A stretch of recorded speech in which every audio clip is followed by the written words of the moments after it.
আজকে যদি আমার বড় যা একদম ঠিক সময়ে আমাকে ফোন না দিত তাহলে আমার আর আজকে শিবের মাথায় জল ঢালাটা হতো না। এই যে আমি আর আমার বড় যা, আজকে তো শ্রাবণ মাসের শেষ সোমবার। আমি গতকাল রাতে ঘুমাতে যাবার আগে ঘরের সব কাজ গুছিয়ে রেখে তারপর ঘুমাইছি, যে ভোরবেলা ঘুম থেকে উঠে যেন সোজা স্নান করে মন্দিরে চলে যেতে পারি। কিন্তু আজকে কি হয়েছে, সকাল 9টার সময় আমার ঘুম ভাঙছে। 9টার সময় উঠে তারপর ভাবলাম যে থাক, আজকে আর যাবো না, এত দেরি করে ঘুম ভাঙছে, রান্নাবাড়া করতে হবে, হয়তো বা সবার জল ঢালা হয়ে গেছে। আমি এই চিন্তা করে আর তাড়াহুড়া করি নেই। 10টা বাজে রান্না শেষ করছি, এর মধ্যে দেখি আমার বড় যা ভাগ্নিকে দিয়ে ফোন করাইছে। ভাগ্নি বলতেছে, মামি তুমি জল ঢালতে যাবা না? আমরা এখন যাব। তাড়াতাড়ি ওর এই কথা শুনে স্নান করে চলে আসলাম শিব মন্দিরে। আর এই তো নদীর থেকে জল নিয়ে নিলাম। আমার বড় যা যদি আজকে ওই সময় ভাগ্নিকে দিয়ে ফোনটা না করাইতো, আজকে আমার এই মনের ইচ্ছাটা পূর্ণ হইতো না। আর এই যে এদিকে দেখুন আমার বড় যা ফুল বেলপাতা যা কিছু লাগবে সব কিছু নিয়ে আসছে। আমি তো কিছু নিয়ে আসি নেই, আমার বড় যার কাছ থেকে নিয়ে নিলাম।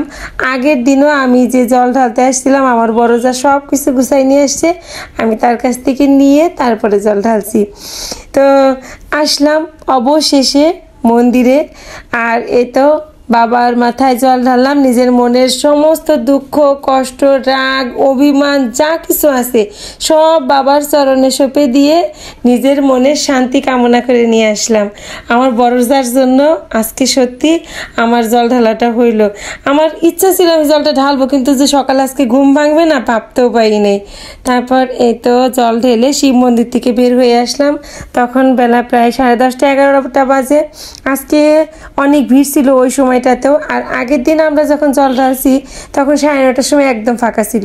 আর এদিকে আমাদের দাদু ভাইয়ের আবার কি হয়েছে, তার খুব মন খারাপ, তার সাথে কেউ কথাই বলা যাবে না।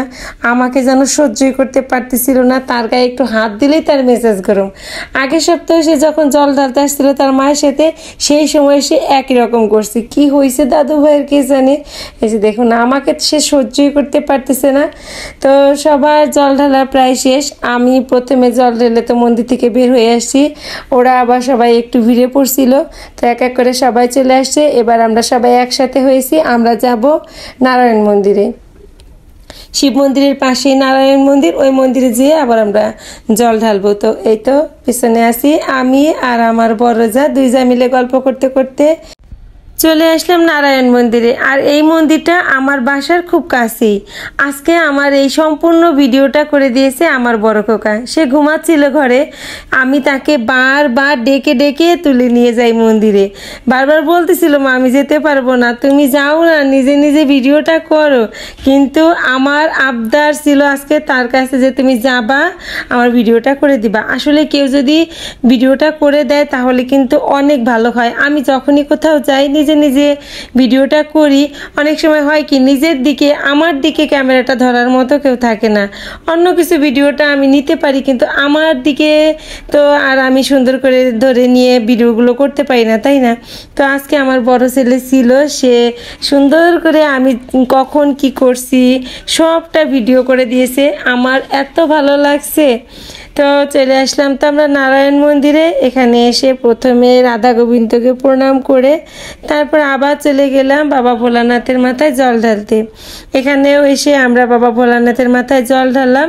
জল ঢালা শেষ করে এরপরে আমরা সবাই একসাথে কৃষ্ণ নাম করতে করতে পুরো মন্দিরটা 3বার ঘুরলাম। তারপর 3বার পুরো মন্দিরটা ঘোরা শেষ করে এরপরে আমরা সবাই মিলে একটা গ্রুপ ছবি নিলাম। এখানে আমার সাথে ছিল আমার দুই ভাসুরজি, আমার ভাগ্নি, নাতি নাতনি, বেয়ান আর আমার বড় যা। আজকের মতো ভিডিওটি এ পর্যন্ত।